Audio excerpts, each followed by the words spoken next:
بسم اللہ الرحمن الرحیم۔ حضرات عزیز وقار، اللہ کے فضل، نبی کریم صلی اللہ علیہ وبارک وسلم کی نظر رحمت کے طفیل مجھے اور آپ کو نماز فجر با جماعت ادا کرنے سے نوازا گیا۔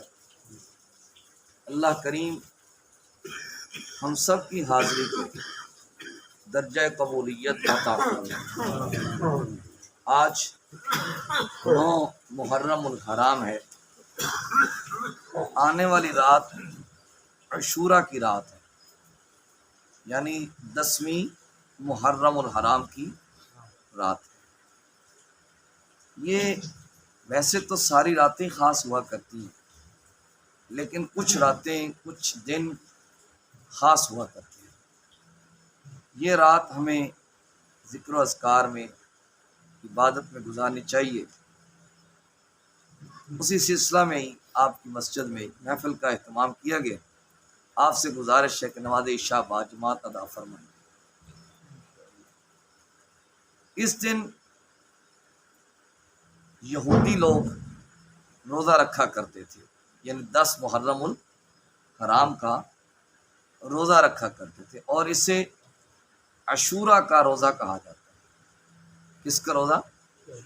عاشوراء کا روزہ کہا جاتا ہے، اور یہ رمضان المبارک کے فرض ہونے سے قبل یہ روزہ فرض تھا۔ یعنی جب رمضان المبارک کا روزہ فرض ہوا تو پھر اس کو نفلی قرار دے دیا گیا، ورنہ اس سے پہلے یہ روزہ فرض تھا۔ آقا علیہ الصلوۃ والسلام نے دریافت فرمایا، حضور کو پتہ تو تھا، لیکن کچھ چیزوں کے بارے میں سوال کرنا یہ علم کی نفی نہیں ہوا کرتی، ہم اس پہ بہت زیادہ گفتگو کر چکے ہیں۔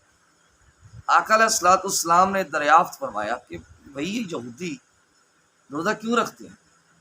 تو انہوں نے کہا کہ اللہ تعالیٰ نے اس دن سیدنا موسیٰ علیہ الصلوۃ والسلام کو فرعون سے نجات عطا فرمائی تھی۔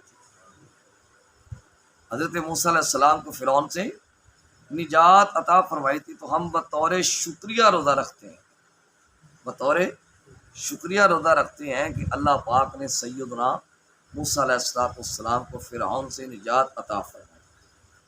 تو آقا علیہ السلام نے فرمایا موسیٰ ہمارے بھائی لگتے ہیں، موسیٰ ہمارے بھائی لگتے ہیں۔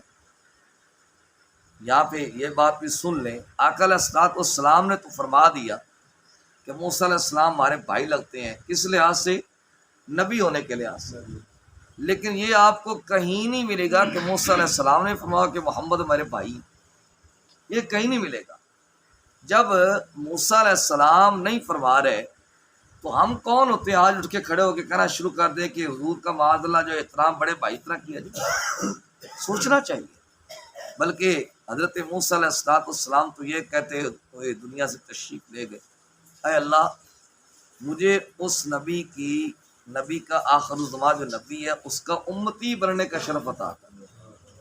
ٹھیک ہے، تو آقا علیہ السلام نے فرمایا موسیٰ ہمارے بھائی لگتے ہیں، تو ہمارا حق زیادہ بنتا ہے کہ ہم روزہ رکھیں۔ ہم ایک نہیں 2 رکھیں گے، ایک نہیں 2 رکھیں گے، یا تو 9ویں اور 10ویں کا، یا 10ویں اور 11ویں کا۔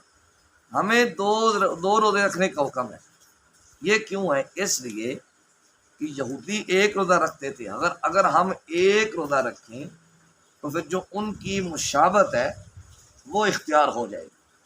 تو جس بندے نے کسی قوم کی مشابہت اختیار کی وہ انہی میں سے اٹھایا جائے گا۔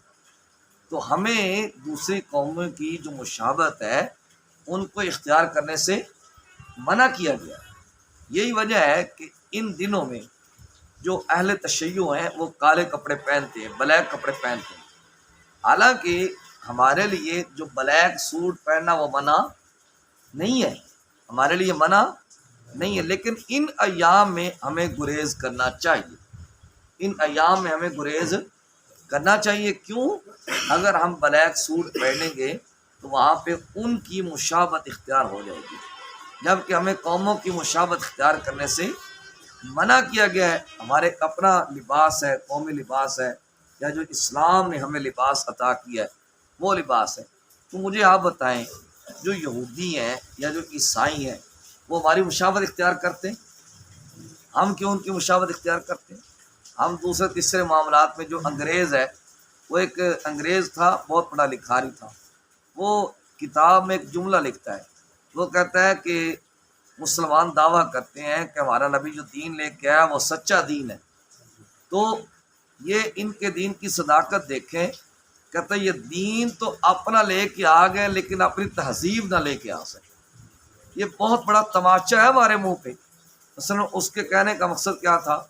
اس کے کہنے کا مقصد یہ تھا کہ داڑھی ہم بھی بڑھاتے ہیں، داڑھی یہ بھی بڑھاتے ہیں، ہم بھی وہ آوارہ لوگوں کی طرف بال رکھتے ہیں، یہ ہماری کاپی کرنے کی کوشش کرتے ہیں، ہم پینٹ شرٹ پہنتے ہیں، یہ ان کے بچے، ان کے نوجوان بڑے شوق سے پینٹ شرٹ پہنتے۔ اس نے اور کافی ساری مثالیں ذکر کی۔ اس نے کہا اگر یہ اتنے سچے ہوتے تو اپنی کوئی تہذیب نہ لے آتے۔ حالانکہ الحمدللہ ہماری تہذیب ہے، ہمارا لباس الحمدللہ ہے، لیکن ہمارا نوجوان، ہمارا بچہ یا بچوں کے والدین، ان کا اس چیز کی طرف دھیان ہی نہیں ہے۔ کہتے ابھی بچے ہیں، ابھی ان کی زندگی بڑی پڑی ہوئی ہے۔ بھائی کس کو پتہ ہے ان کی زندگی بڑی پڑی ہوئی ہے؟ کسی کو پتہ ہے؟ اس لیے ہمیں بھی دوسری قوموں کی جو مشابہت ہے وہ اختیار نہیں کرنی چاہیے۔ ہم اپنی تہذیب لے کے آئیں اور اپنی تہذیب پہ عمل کریں، اسی میں ہماری بقا ہے، اسی میں ہمارا فائدہ ہے۔ اللہ پاک مجھے اور آپ کو عمل کی توفیق عطا فرمائے۔ صلی اللہ تعالی علی حبیبہ الاعلی سید الانبیاء محمد وعلی آلہ و اصحابہ اجمعین۔